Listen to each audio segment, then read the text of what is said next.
Well, even after a fantastic offseason, considered by most for the Philadelphia 76ers, you still have things that you might question no matter how good you felt. You thought we wouldn't complain all offseason? What things they put together for this team. And as Kyle just said, it's time to complain about some things with this basketball squad. What's going on, everybody? Welcome to the PHLY Sixers podcast on a Thursday here as we wind down the week. And it's still pretty nice outside. We love it. The weather is beautiful outside. And we brought somebody back. Kyle Neubeck is here. I'm Devon Givens. Brianna is not here. Brenna is back with us. That's what we were talking about. Brenna is back with us. And Derek Bodner. Well, I was going to say, you said it's Thursday, but I feel like it's Monday to me. Exactly. I don't get it. Exactly. We welcome got Sleepy back, Derek man. on the other side of the set today. Yeah, welcome back, man. Hope you had a good vacation. You had to come back, talk some hoops, and complain about some things. Yeah. No, you eased me right back into it by putting me right back into my wheelhouse, which is being worried. So, yes, it'll be perfect. Well, we have a lot of things to talk about, maybe that we're worried about with this basketball team. We'll get your thoughts, as always, in the chat and see how things go here with this basketball team that they put together. We praised them a lot yesterday, Kyle and I did, and we can even throw some things at Derek that we talked about over the first 3 days that he missed, since this is a Monday for him. But for us and the things that we discussed and the positive things that we talked about with this team of a X factor, maybe the fourth and fifth options that we feel like is still going to be key contributors, there are things that are of some level of concern with this basketball team where you maybe have them at 2 or 3 in the Eastern Conference, a definite contender in the NBA. But there are some question marks about some things with this group that we're going to get to. But before we get started, we know that our team, our other team, here, you wanted to mention some things. Oh, well, listen, the Eagles guys on the other side of the office from us, who Sean on Twitter said, I assume your studio is far away from the Eagles guys because there is no way to put on a serious product right now with them in the background. I just have to say, for anybody who missed it, maybe you're not even an Eagles fan. I know we have some cross-pollination with fan bases. Bo's open to today's PHLY Eagles show, the Osprey Awards, with the Whitney Houston personal remix that he did to introduce our new pal, new colleague, Fran Duffy, joining the crew. Was amazing. So that's worth checking out. Many of you are still over there not watching Sixers stuff in August because those guys are having fun. So, yes, they are on the exact opposite end of our office. So, we are sealed away from Bo's hijinks and wackiness for now, but there's no telling whether we might get roped in at some point. I appreciate you saying that we do a serious show. And when you're sitting here looking at guys in T-shirts and hats and talking the way about what we do, I'm not sure I'd call us serious, but Bo is certainly one of one. You cannot replicate or try to imitate Bo. And as Brian Knight said in the chat, big get. Yes, it is. So we welcome Fran Duffy to the team. Yes. Fantastic to have him a part of the show that they're doing there on the other side of the office. And big fans of Fran here on this set for sure. I have to bring him in here to do some film breakdowns for us. He's a basketball guy, so that'll work out for us too. But as we start things off, man, Kyle, start with you and get your thoughts on some of the things that may worry you just a bit. It may not be something that you're on a high if we went 1 to 10 scale and you're on a 9 where it's panic time and have the emoji with the exploding head because you don't know what's going to happen with this particular thing that you want to get to. I just want to get your thoughts on something that you may have a little level of concern with this basketball team as we start this conversation. Okay, so similar to you going Eric Gordon first yesterday in our conversation, Devon, I won't go where most people's number one concern is, which is rebounding. I know we're going to get to it. It's certainly a top of mind concern for me. Here's where I'm going first. I'm a little worried about the playmaking talent on this team. Yeah. More specifically, I'm concerned about the top end playmaking talent. So I think a lot of people have rightfully pointed out that if you look at that starting group, you've got Joel, who's been, he's certainly had a lot of low moments with turnovers in the playoffs.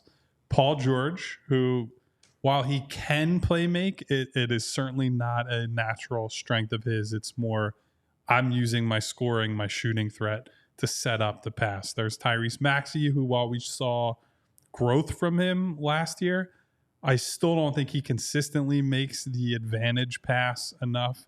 And I think more importantly, it's something we talk about with young guards a lot.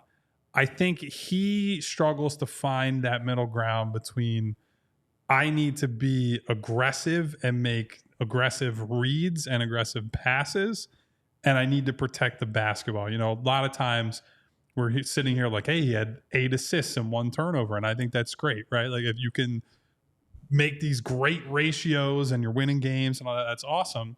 I think sometimes that reflects on he either isn't willing or isn't seeing some of those riskier passes that, yeah, they're going to create or lead to more turnovers, but they're also going to put defenses in rotation. They're going to lead to open threes. And so I'm waiting to see what Tyrese's next evolution is.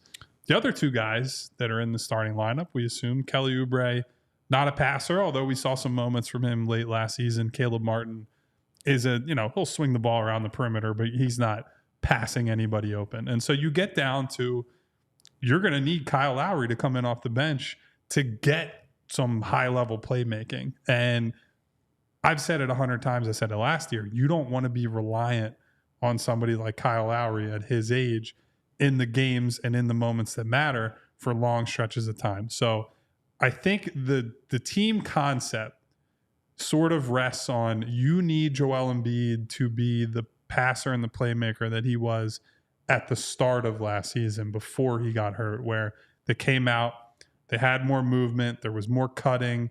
You saw the impact that Nick Nurse had with the scheme and the style of play, that Joel was a willing passer. You need to see more of what we saw, frankly, at the Olympics that we've talked about quite a bit, just being willing to move the ball and not dominate the ball, dominate the offense the way Joel has in the past. But I am a bit concerned that of the guys that we expect to be, potential closing type guys who will be in that 7 or 8 locked, nailed in guys in the playoff rotation, I'm not sure there's a single above average passer in that group. No, I think there's quite clearly not. If you want to go by, for their position, you could argue Joe is above average for his position, but not above average for a primary offensive option.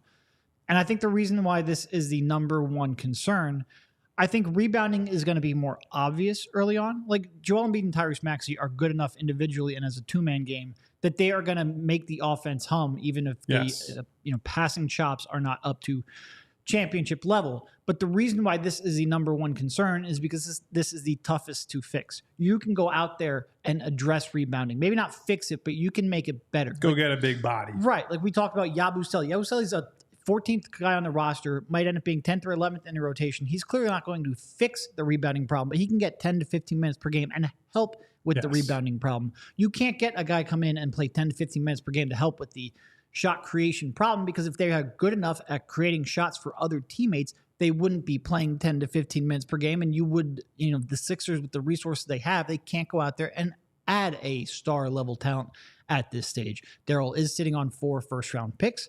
That gives him a little more flexibility than maybe you would expect. That's going to be something that we talk about a lot there as we get to the trade deadline. And this is a situation where they pretty much have to make this move this year, because it gets a lot tougher to do that with all of the aprons and stuff that we won't relitigate at this point. But it is much more difficult to go out there and fix the shot creation problem than it is to address, or at least make incremental improvements toward the rebounding situation. That's why I agree with Kyle. It is far and away the number one concern, not in terms of them being good, not in terms of them being, a top 10 offense, but in terms of winning a championship. The ceiling is where it that really is the comes one in. where if there was something that was going to keep me up at night, that would be the one. Well, I mean, when you look at who they have, as the guys just laid out, that can create, and then the rest of it where they don't, that's where I kind of look at Nick Nurse and the offense and how they run things, and try to make sure that they kind of do some things there with the way that the offense is run, the ball is moving, for it to work, to make sure that they get some good looks based on what the play design is to get some of those shots off, where they will lack when those 3 or 2 or 1 is not on the floor because of the way that the team is defending them and taking something away that's really effective with their playmaking that lacks in those other personnel players that we're talking about. So that's where I would lean, because you can't do anything about it right now. You cannot go out there and acquire anybody until the trade window opens, the trade deadline ends in February. The best way to do that, of course, is to design some things where the ball moves a certain way for you can get good looks. And whether it's the outside shooting, straight line drives, created because of the way the ball moved. And again, having the defense off balance to make it easier for you to get some decent opportunities, some decent looks at the basket, to take away from the fact that you don't have individuals who can do that. Because someone asked in the chat, I think it was You Better Love Somebody, mentioned the Boston Celtics don't have them. Well, that's not true, because they do have, of course, Jaylen Brown, Jason Tatum. Then you go to Drew Holiday. You add on with the way that Derek White does it. It may not be spectacular, but it's done. Even when you look at someone like Al Horford, who's not a playmaker, it's the other intangibles that make things work. But Horford is a good passer for his position, and in that short role that they use him in, he's he reads the floor really well in that willing spot. Passer. Yes, a really, really good willing passer there. And then when Kristaps Porzingis does in fact come back, Derek has mentioned he's going to miss some time. Whenever he does come back in the winter, that he is a guy at his position, as we talk about Embiid being above average for what he does. Kristaps Porzingis can shot create because of his ability and the things that he does, not just because of the outside shooting, but because he can not only just back to the basket stuff, but the face-up game, getting people to lift up off their feet and go by them for some type of finish at the rim or even getting to the free throw line. So I think that in order to move past those three, add a fourth in Kyle Lowry coming off the bench with that shot creation, that you do look to the coach to design some things to make it easier for everyone else who are not those top-tier shot creators on this team. Well, even going back to the Boston Celtics, there were a lot of people who were dubious whether or not they could execute in the playoffs offensively, in part because of this, quote-unquote weakness. Mm-hmm. There are a lot of people in prior years, their offense had become bogged down in the half court. That's why Miami has been able to give them so many problems in the playoffs in recent years. It's one thing to say, okay, they overcame it. I think they overcame it in part because, they have, first of all, 5 guys who can take their man off the dribble and 5 guys who can space the floor. And that's something we said at the start of last year when they added Porzingis, okay, maybe now the solution isn't necessarily to get an elite playmaker, although Drew was a meaningful upgrade there, and I think he was important. But maybe it's not to get an elite playmaker, but to make your stars easier and their reads easier. And you can make the argument that Paul George will do that for Joel Embiid, certainly a high-volume 38-40% three-point shooter will. There are still a couple of non-shooters in the rotation that make me a little bit nervous. Or if you're going to tell me that, all right, they don't have a true quote-unquote point guard, or at least an elite distributor point guard, so Joel Embiid's going to have to initiate a lot. I would, some of these non-shooters like Kelly, who's very streaky, worry me in that regard. It's just going to be tougher to make Joel Embiid. It's going to be tougher to make his life so easy and his reads so easy that you can overcome that lack of natural playmaker. But it's also just going back to the Boston Celtics. They had to prove it. And when we're sitting here saying, what's your biggest concern? It's not that they have nothing they can. There's nothing skill set wise that they can't overcome. But you have to prove it to me that you can overcome that. And I think the Boston Celtics, for that reason, are a pretty good, example. They had to prove that they could overcome that deficiency, and they did. And here's the thing. I had this discussion with someone in the league the other day, and it's a discussion we've had for years. If your franchise player is a center, by design, the roster will have less talent at the guards and wing positions than other teams that are built around the star guard as our best player or the star wing as our best player. And I know that the Sixers have, all three, right? They have Paul George and they have Tyrese Maxey. But when the focal point of your team is Joel Embiid, that's your number one resource. If you think about every player on the roster is like, we're putting money here. We're using resources here. Joel is the number one resource on the team. Whereas other teams, and I would say most teams that are in the contending bracket, right? Maybe they're paying bigs good money.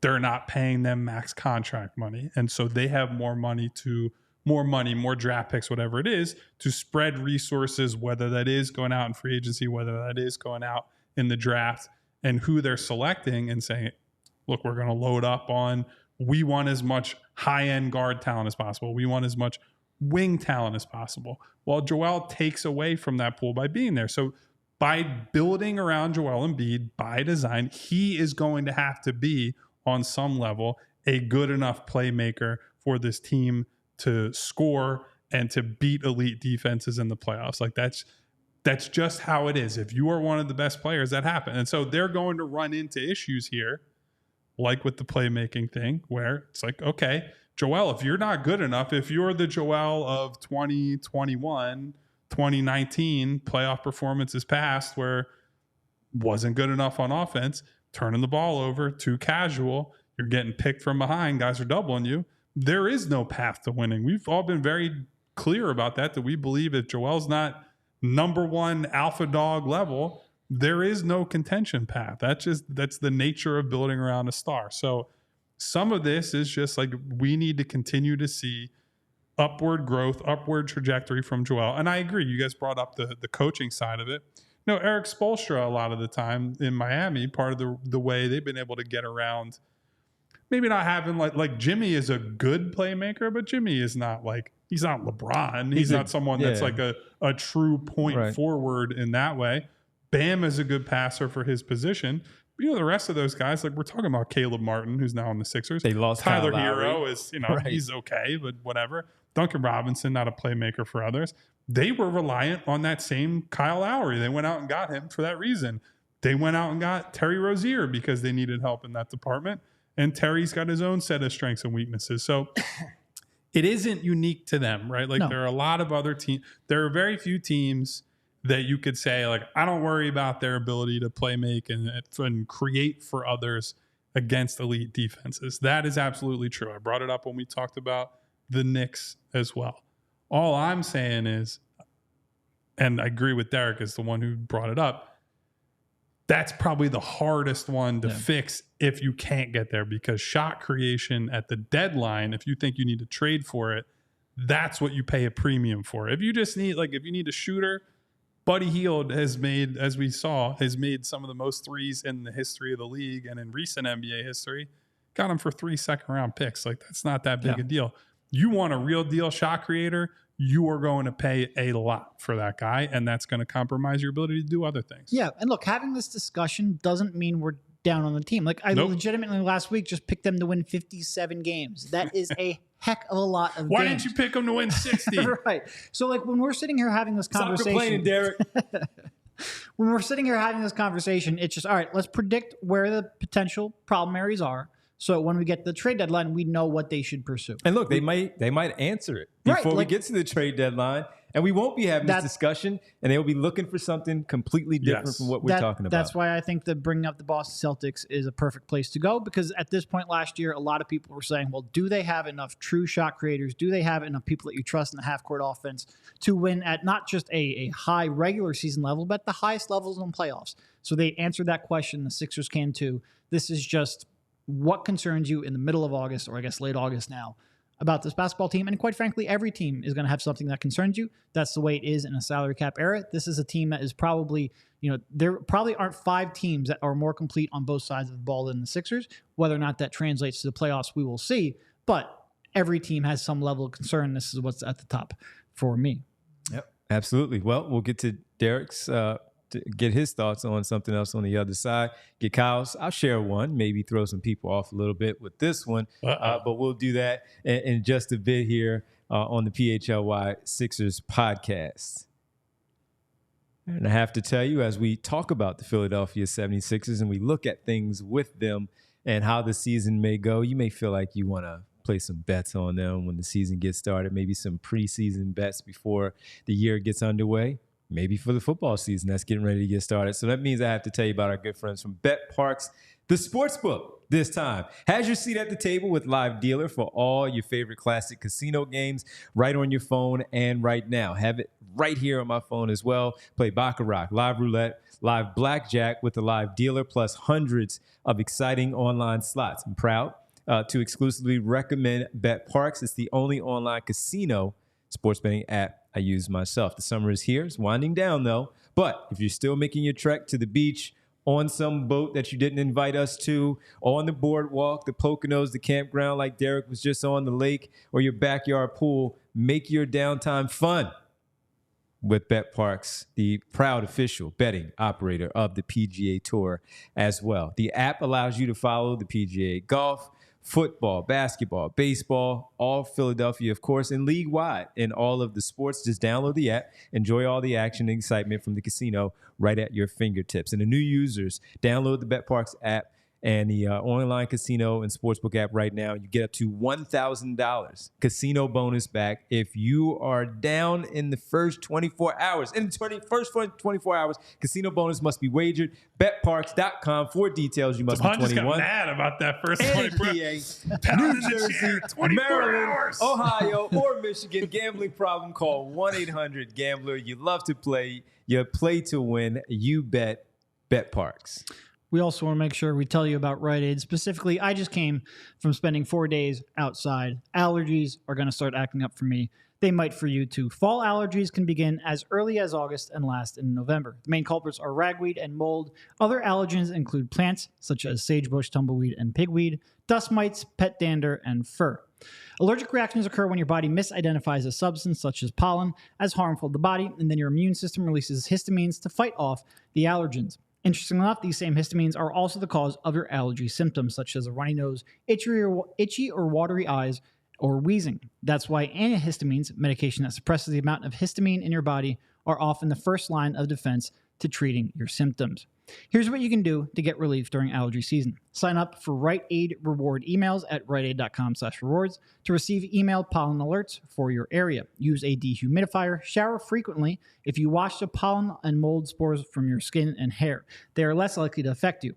Check pollen counts on your weather site or app of choice, and keep windows closed and use an air conditioner. There are some over-the-counter options available at your local Rite Aid. A nasal rinse to help flush out your nasal passages. And when the symptoms flare up, try the antihistamines I mentioned earlier. And 1 to 2 weeks before pollen allergies are expected to be high, try a nasal corticosteroid. If that's still not enough relief, you can always ask your Rite Aid pharmacist for recommendations on ways to get relief during allergy season. Well, our fans need relief from not seeing you with a Rugged Road cooler while you're on the lake, the river, whatever it was there. People were very upset. I mean, when I say people, I mean me. I was very upset to not see Derek in a yoga pose with his legs crossed, hanging out on the water with a Rugged Road cooler. But somebody else in the studio in the office stole the cooler. I couldn't do it. No way. I couldn't do it. I didn't have the cooler with me. All right, everybody. I tried. I came here to bust Derek's chops about this. I was going to, it was in the studio one day. I said I was going to use it. I take Derek on his word that somebody else took the cooler. We won't point fingers at who it might have been. It definitely wasn't me. Prophet said it's still floating in the Pacific. What a shame. What a shame. I was really looking forward to seeing I was looking forward to throwing that thing in the Bodner lake. with the Rugged Road cooler. People were demanding it in the chat a little bit earlier. I did. We're also casting some shade at Devon for his yellow shirt today. I think it's a nice. It could because on the screen, a nice yellow. The lighting messes yellow. with it a little it's bit. It's actually a light. It's like a pastel yellow. I think Martian said you're looking like lemon meringue, which personally, this is a very controversial opinion. Lemon meringue pie is my favorite pie. I'm out. See, Devon already out on that. Yeah, I used to like it a lot as a kid. I just haven't had it much recently. I've told you guys I don't like pie, so I'm not a huge pie person. You guys don't like anything, but I eat pastries and snacks, so I just don't like pie. I like sweet potato pie, and that's it. That's the only one I eat. That's fair. I mean, I'm an equal opportunity eater. I'll have lots of different types of pies. I would say that. You will try things out. Yeah. So thank you for the lemon meringue. I said to Devon the one day, I was like, Devon, I'm going to get you to eat like octopus or something. And he was like, no. I'm an adventurous eater. Lemon meringue pie doesn't qualify, but it's definitely not. Most people think of like, apple pie. Yeah. Pecan pie is very popular. Pumpkin pie, obviously, around Thanksgiving. And I don't even like that one. I just sweet potato pie, and that's it. If I was going to pick a pie, pecan is right at the top. Pecan's good. The other one is the Tasty Claire pie that they make. Of course, they don't sponsor our show, but I'll mention the actual name of the pie, just for the purposes of the conversation. No free promo from No me. free promo. But if they want to, they're more than welcome. Cherry pie is good every once in a while. Blueberry pie. Listen. Brennan, you like the pie? Are you a pie person, Brennan? Okay, Brennan's in on the pie. I'm out on the pie. So they can never blame me if it's in the studio and it's gone, because I'm not taking it down. Another one that's I think is only good in the summer because it's got to be eaten cold, key lime pie. I've tried it. I just could never. It's so the ceiling is high. The floor is low. Is it really? Floor is low. It's all right. So we'll go deep down the pie hole right now. Right? So my dad is a big key lime guy. Like that's his favorite. One of his favorites. See, you like the puns. My dad's a big key lime guy, and so we've been to family dinners, and if it's on the menu, generally it's like he won't get it for himself, but it'll be like a family. Like, hey, we'll have a little key lime pie. And there are times when you can tell it was made in-house or by like a real baker, and they did it all nice. And there are times when it comes out and it is brighter green than the shorts that I'm wearing right there. And you can tell it was just like picked out of a freezer. And you stab the pie and it's like, why is this an ice block instead of a pie? So I get it. It's if you've had bad key lime pie, that could turn you off of it forever. But yeah. So take that and put that in your pie hole. How about that?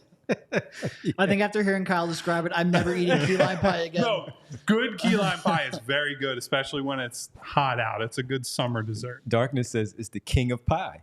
Key lime. Really? Yeah. I don't know if you're joking. I don't know if Darkness is joking. Is Darkness my dad? Dad, is that you? Dad, is that you?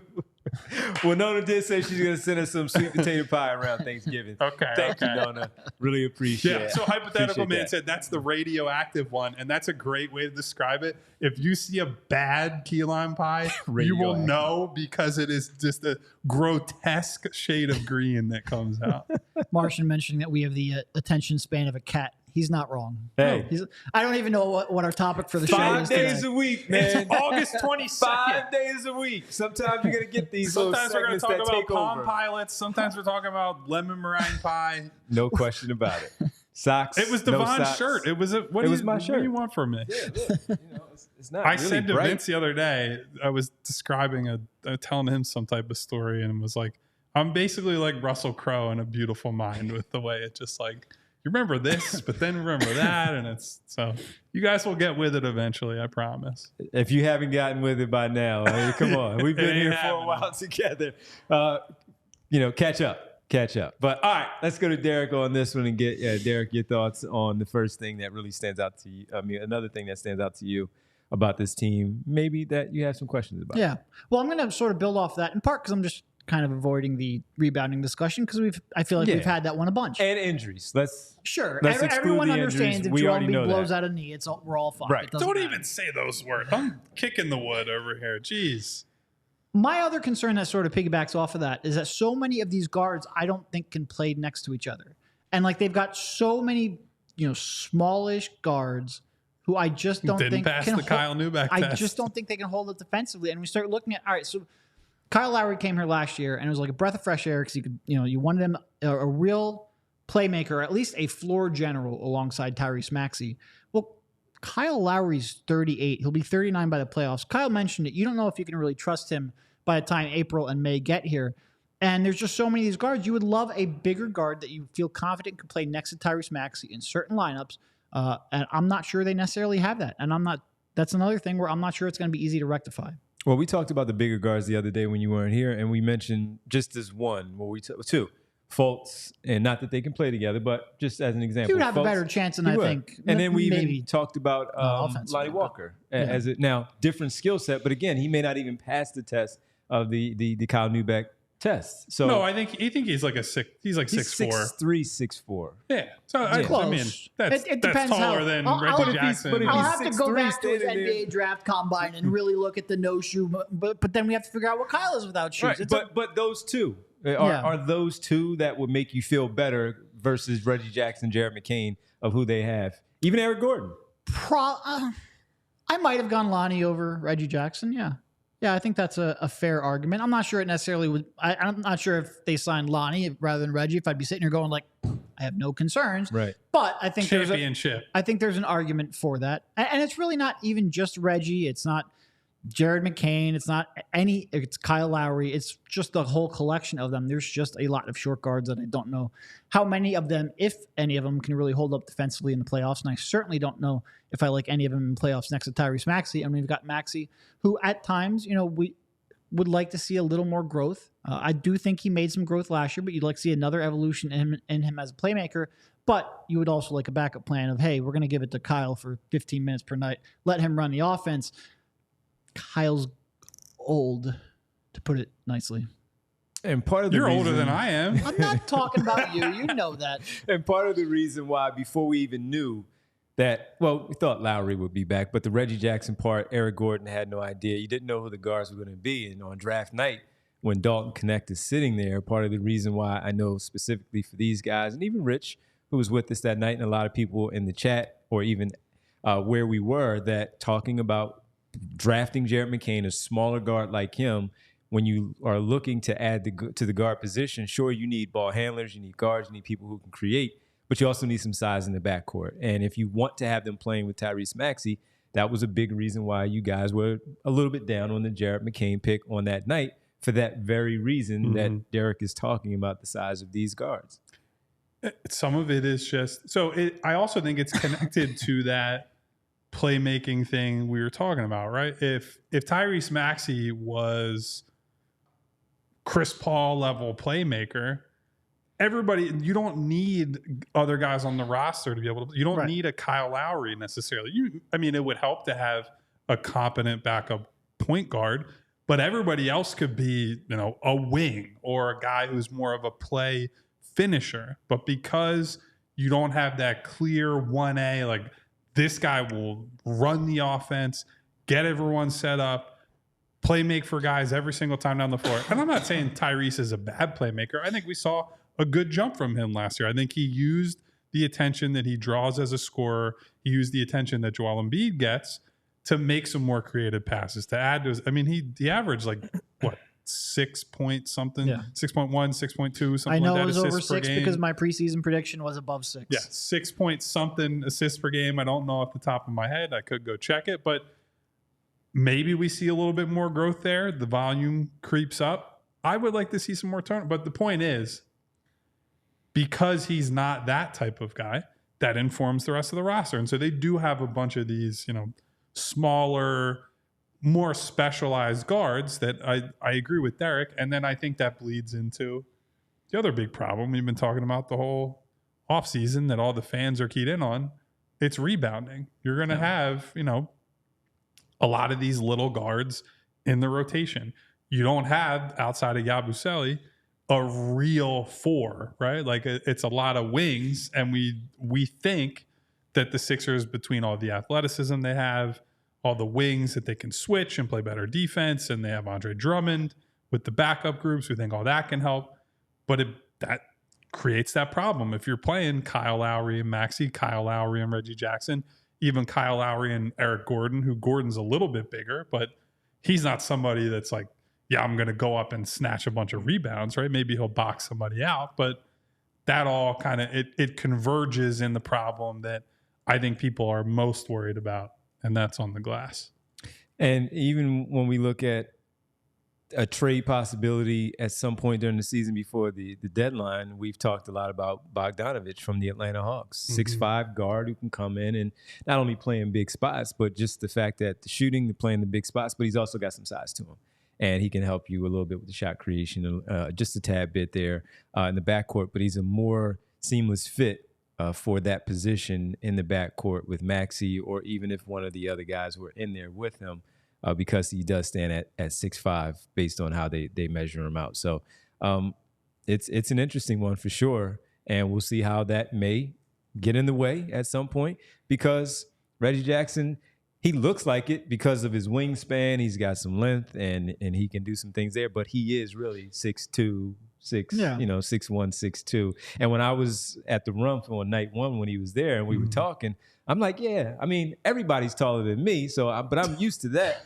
But to Kyle's point of measuring them as NBA players and what we're discussing, yeah, he didn't seem all that tall when we were standing there talking. Yeah, and you are around Ricky Council, who is 6'5", 6'6", and you can tell the difference between what that looks like. And being around, I was just joking with my cousin's dad. You guys know Jack. So I was just joking with Jack the other day. We were talking about his youngest son, and he was like, yo, I kind of think this dude grew a little bit. So I'm like, when I'm around I'm used to being around 6'7", 6'8", 6'9", and you can kind of tell the difference. And when you're talking about on the basketball floor like that, for what you're asking of these guards here, yeah, that can be a problem at some point during the season.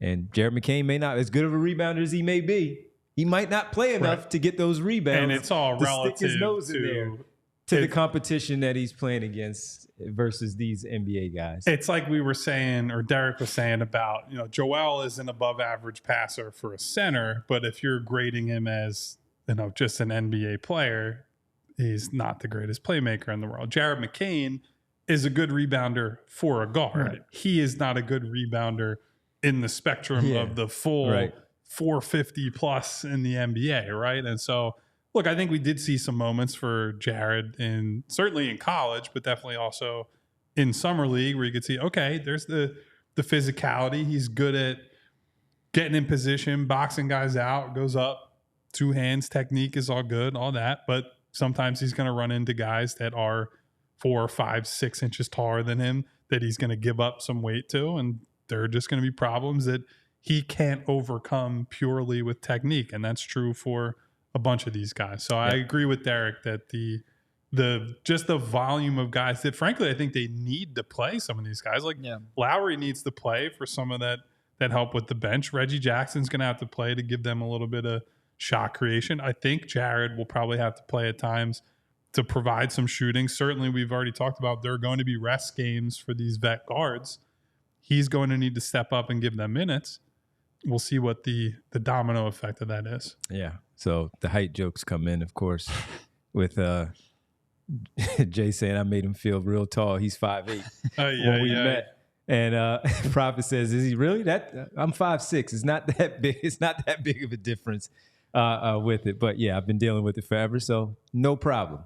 No problem. Darkness says he's 6'5" with his toupee.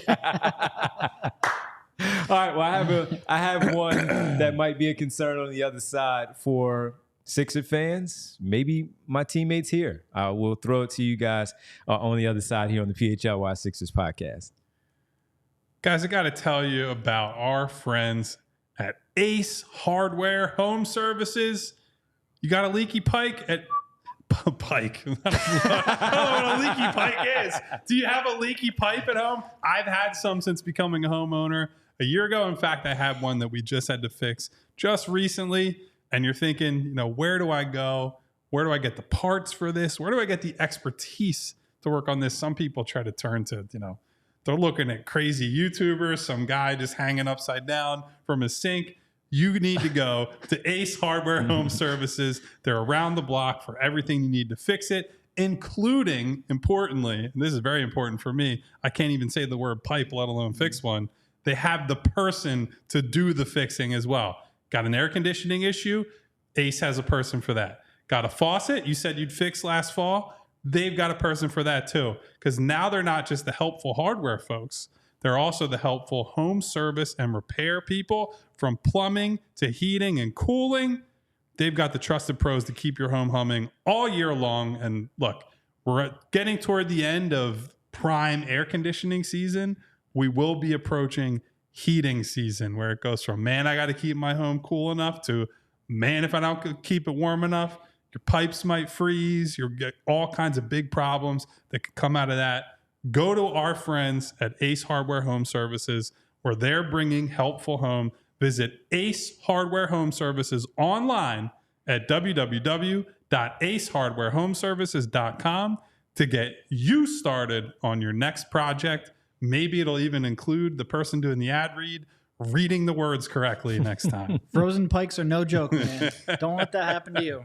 No, they are not. And we also want to tell you about our Die Hard program. As always, letting you know we have some big things coming up. But first, if you want to be a part of our Die Hard program, you ask, what is it? Well, check it out. Podcast live shows on every team, as you know, every day for all of the professional teams here in town. Post-game shows, premium written content from Kyle and Derek on the Sixers.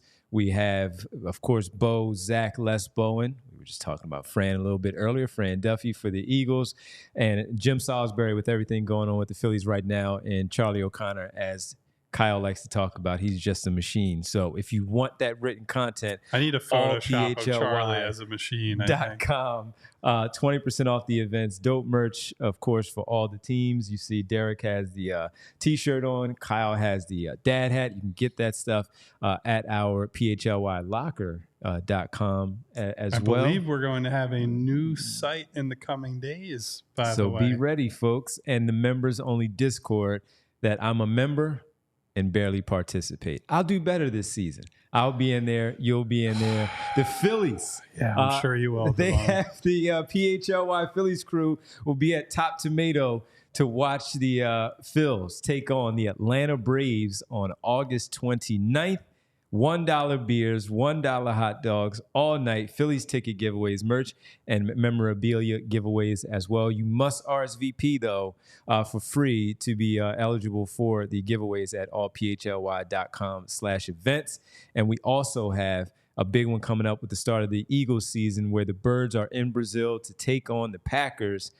And then we're gonna have some guys out there on site now getting ready for that one as the team gets ready to start off the season on Friday Night Football. I mean, but hey, we'll take it. The football Friday season Night Lights, baby, is underway. And so make sure you go to allphly.com/events to get all the information that you need there at Tradesman's. Again, September 6th is 8:15 kickoff that night for the Green Bay, Philadelphia, Brazil game.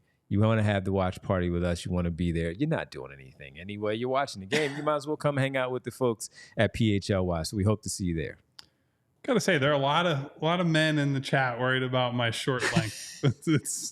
We love and accept and embrace people of all types and all backgrounds around here.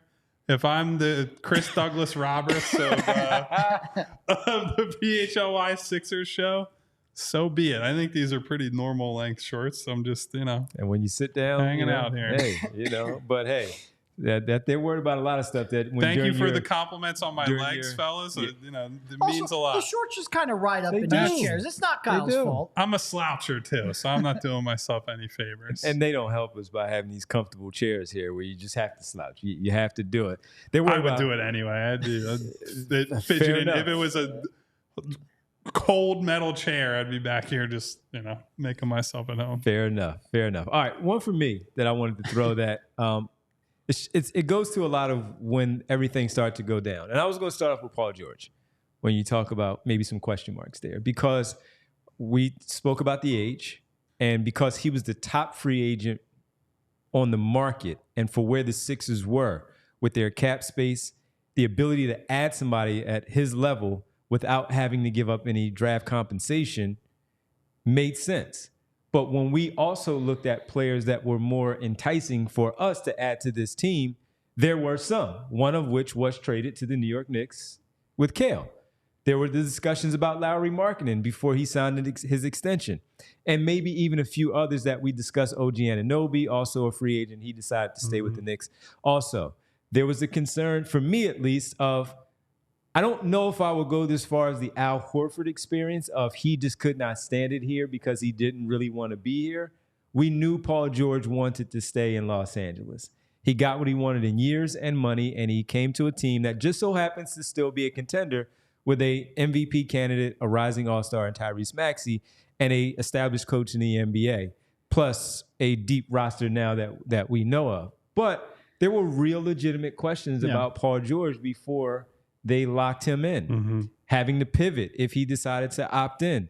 The player being 34 years of age. He did play a lot of games a season ago, but we have discussed missing a lot of games during the regular season, and we haven't even gotten to the postseason discussion of playoff P being a funny thing, because while it was his name that, he gave himself a playoff P, he never performed in the postseason to the liking of whoever was watching him in the city that he played for and people who wanted to make fun of him because he never put up those playoff P type of numbers to back up that moniker of being a star level playoff performer. So that's the one thing that is always going to be there. And some Sixer fans are still there. They hate the signing because of the age and all of that. And the playoff stuff is most important. As we talk about the playoffs for this basketball team, it's not about the regular season. He has had his issues in the playoffs. Derek brought up when he had played well in Oklahoma City. Kyle did the same thing. I talked about seeing it firsthand for Phoenix in 21, where they were playing OKC in the Western Conference Finals, and he was really good. We all saw what we saw for him to really burst on the scenes in Indiana playing against LeBron James and the Miami Heat. But there are enough examples now where people are ticked off or they just like to make jokes because he hasn't done enough to help advance his team, even when Kawhi Leonard was there, or even out of the lineup where he should star and help push his team past that one round to the next.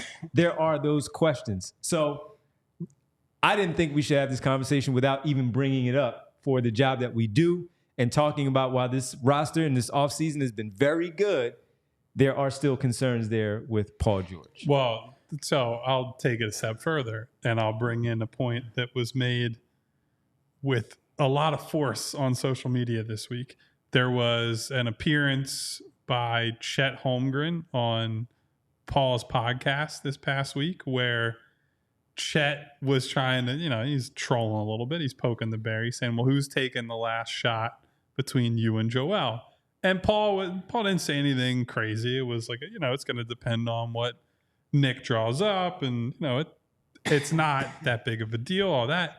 And if you look at the response from Sixers fans, it was overwhelmingly Tyrese needs the ball. 100% right. And you're third, buddy. Some of that is because people look at Tyrese and say he's a dog, he's this. They look at that game at MSG, game 5, and like, hey, he's ascending to that level where you give him the ball in crunch time. Some of it is also that they don't trust Paul and they don't trust Joel to execute when the stakes are highest, and you need to get a bucket in crunch time in the playoffs down the stretch. They don't trust them. And that is something that Derek was bringing up with the Celtics. Like, people don't believe in how they're going to run the offense, how they're going to come together in that like conference finals type environment. Until the Sixers do it, until Joel has his breakthrough on a big stage as the guy, until Paul George goes on a finals run and plays well, that lack of belief is going to be there.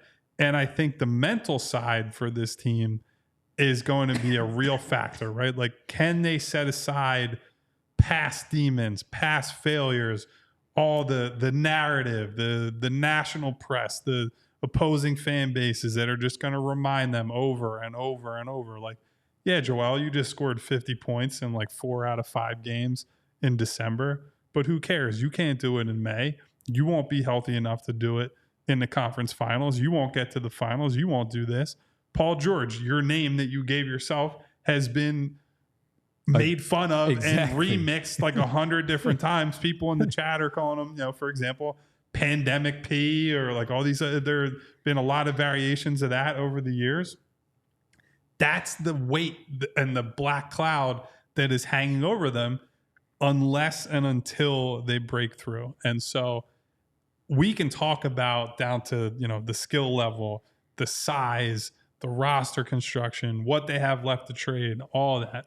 But I do think that there is a thing that you can't quantify, a thing that we won't know unless we see it in the games that matter. And that's just simply like the it factor, the ability to figure out the hierarchy, all those little things, right? Like, we're going to talk about that a lot throughout the year. Like, yes.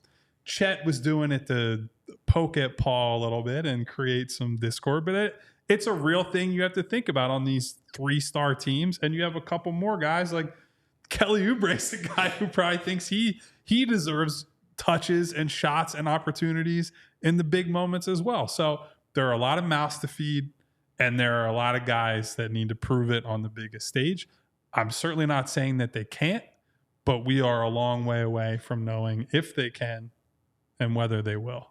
And that's really the entire conversation we've had is colored by this. Like, if you truly believe that Joel Embiid would average 35 in the playoffs, the lack of playmaking probably doesn't factor in as big. If you truly believed that Paul George could be Oklahoma City Paul George on a regular basis, their lack of true, point guard play probably isn't near. Rebounding. Okay, maybe they're not a great rebounding team. That can be overcome if you are a top 3 offense, and that carries over to the playoffs. Everything that we've been talking about. And Joel is the type of defensive player we've seen at his best as well.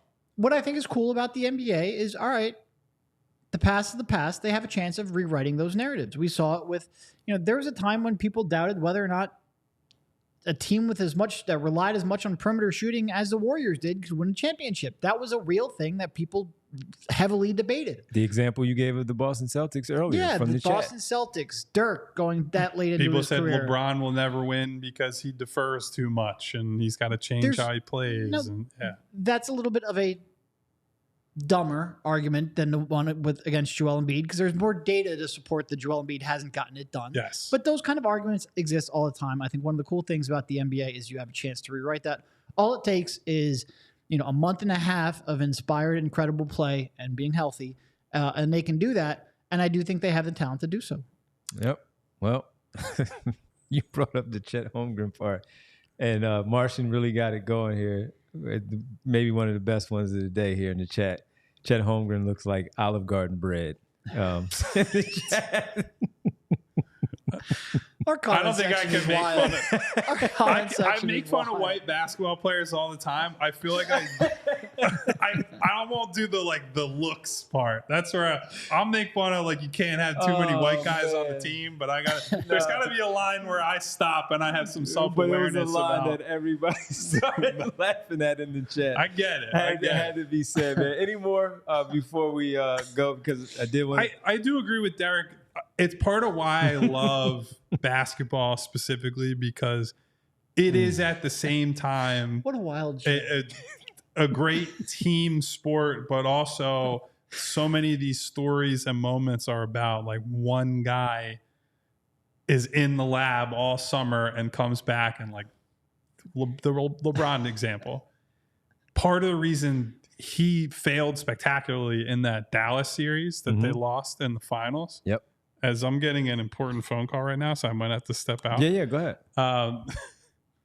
Was because he had no post game. He had no mid post. And so they were able to stick JJ Barea on him. And it was no, this is no big deal, right? He came back the next summer. He worked out a little bit with Hakeem, and he's hitting mid post fadeaways over guys. And he's being an elite playmaker off of those guys. And so that's the stuff we get to see. So does Tyrese Maxey come back with better playmaking?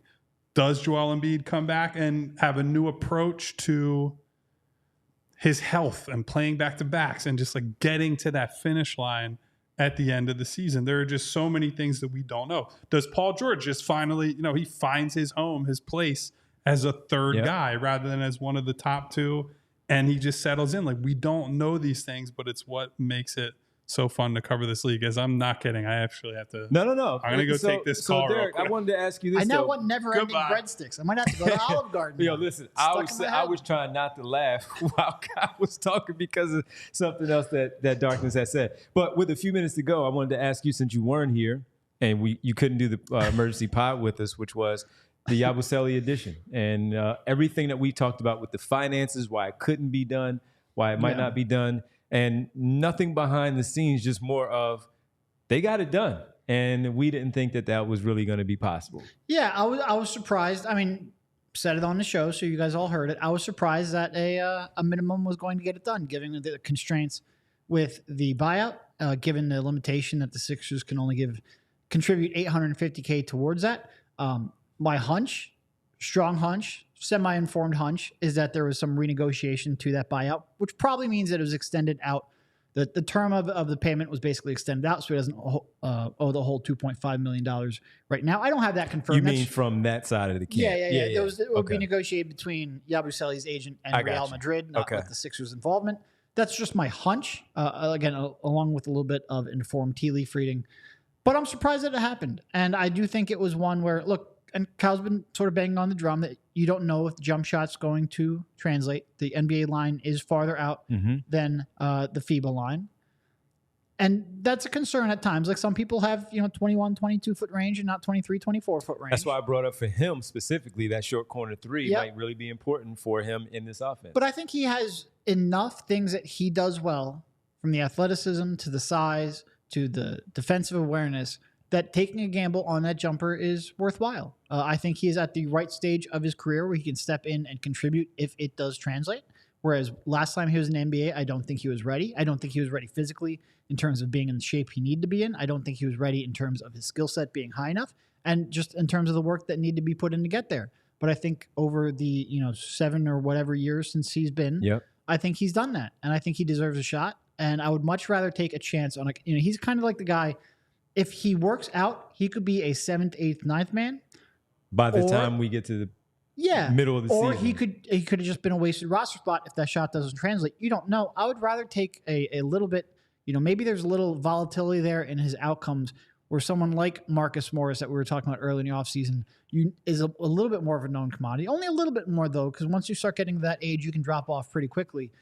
But I like taking the chance on the upside. I think it was a good move for them. I do think it is something that the Sixers needed both positionally and skill set wise. And I'm excited to see whether or not he can do it. What about the fit in general? You talk about the power forward position, Marcus Morris. We've talked about Davis Bertans as a name also, but the fit in general, how do you see that one? I'm trying not to read the chat because they're very distracting right now. It's really funny. I told you I had to be a pro and not laugh because it was so funny. But the fit and different lineup combinations that he could. We've talked about, Kyle and I were talking about how, and Kyle really mentioned it, he fits best next to Embiid because of the stuff that he does. But also a little bit with Andre Drummond, maybe not with some of the others, but how do you see the fit in terms of... Yeah, look, if that shot translates, he can play with either one for sure. And if that shot doesn't translate, he can't play with either one. So a lot of it's going to come down to that shot.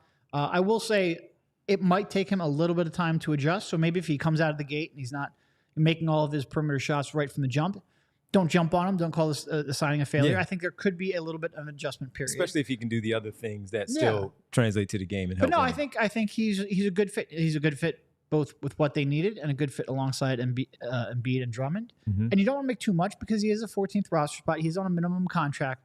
But I do think, like I said, I think there's a chance he could pop and be like an 8th, 9th, 10th man. Mm-hmm. And I think that was worthwhile taking that gamble. Okay. We also had a super chat, man, that we had to get in here before we step away.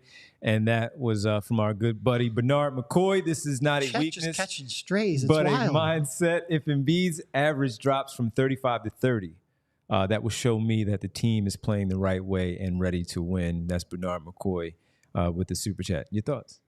Yeah, I think we've talked about this before, so it's a good point. Yeah, I think to Bernard's point, I think it's something we have brought up quite a bit before. And now with Paul George, on the team, now with Tyrese Maxey having proven that he can be that guy and be that guy in the playoffs and the performance that he had, I think Joel Embiid showed a willingness to defer to Tyrese down a stretch in that Knicks series that I'm not sure a couple of years ago he would have done. So I think he's ready. I don't want to say to take a step back per se because he's still going to get the ball a lot. He's still going to be the primary focal point. He's still going to probably put up 30 points per game. He's going to have a high usage rate. But I think there's a chance that if those two are playing at a high level, that he's more willing to take that step back than he was in prior years. So yeah, I wouldn't mind him dropping 2, 3, 4 points off of his average, taking away some of maybe those low value possessions out of his arsenal because I do think they have a much more diverse offensive attack than they've had really probably since 2019. And we say that all the time, but like you can't compare 2019 because Joel Embiid wasn't as good as he is now. Even with the injuries, he wasn't anywhere near as good as he is now. Mm-hmm. So it's tough to make that comparison. But I think this is one of, if not the deepest teams that they've ever had. And certainly in terms of high-end talent, this is the team that has both the high-end talent and also that fits so well together. So yeah, I think Bernard is on the money there. Yeah, and hey, I mean, we'll see how it all plays out. He trusts Tyrese Maxey. We think he trusts Paul George as well. Everybody, make sure you sign up for the Die Hard program again and check out allphly.com to get all the great writing from our team here. We got to get ready to do a roll call, man. We got a roll call here and say goodbye to everybody. The chat's been on fire. Would you say, look, everybody's been funny. There's some really funny stuff. Martian Lynch has been on fire. He's for the always last on fire, though. He's one of the most consistent people in the game. So we got to say thank you to Martian Lynch, of course, for starting us off here. Appreciate it, Martian. That was a really good one with the Olive Garden bread.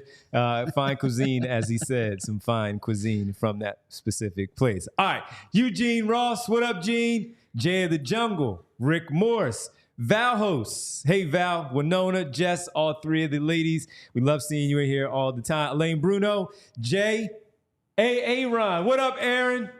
I like how you're doing both roles. You want to do one? No, you're good. You got it, man. You got the primary, then you got, the You've been on vacation. We want to ease you back in. You got to ease you back in.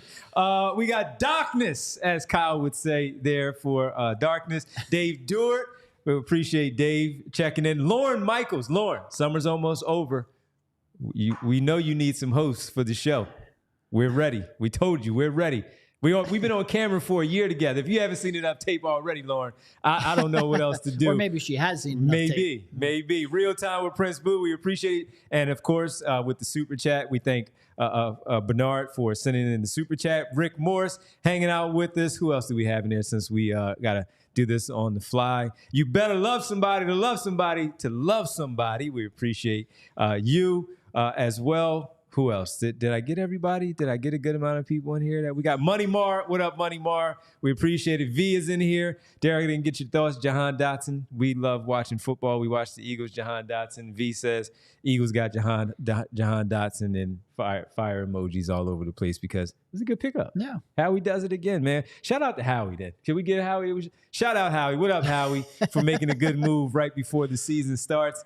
And Provolone John, Mango Gango. What up, Mango Gango? See you in there. And everybody, if we missed anybody, we apologize. You know we see you throughout the show. We appreciate you joining us each and every day. This is a Thursday, so we have one more to go. We'll all be back here tomorrow. We appreciate Brenna for helping us out, producing. If you do, of course, always want to be here with us and you have not done it already, like and subscribe. Tell a friend and tell another friend and tell the other friend. It's very easy. Join us. We're always here at 3 o'clock, so we hope to see you then. Like and subscribe, and you'll get the bell icon to alert you that the show is ready to happen. Everybody have a good rest of your Thursday. We will see you tomorrow. And for Kyle as well, we'll talk to you tomorrow at 3. Have some fun on the Friday. See ya. We all silly like the mayor.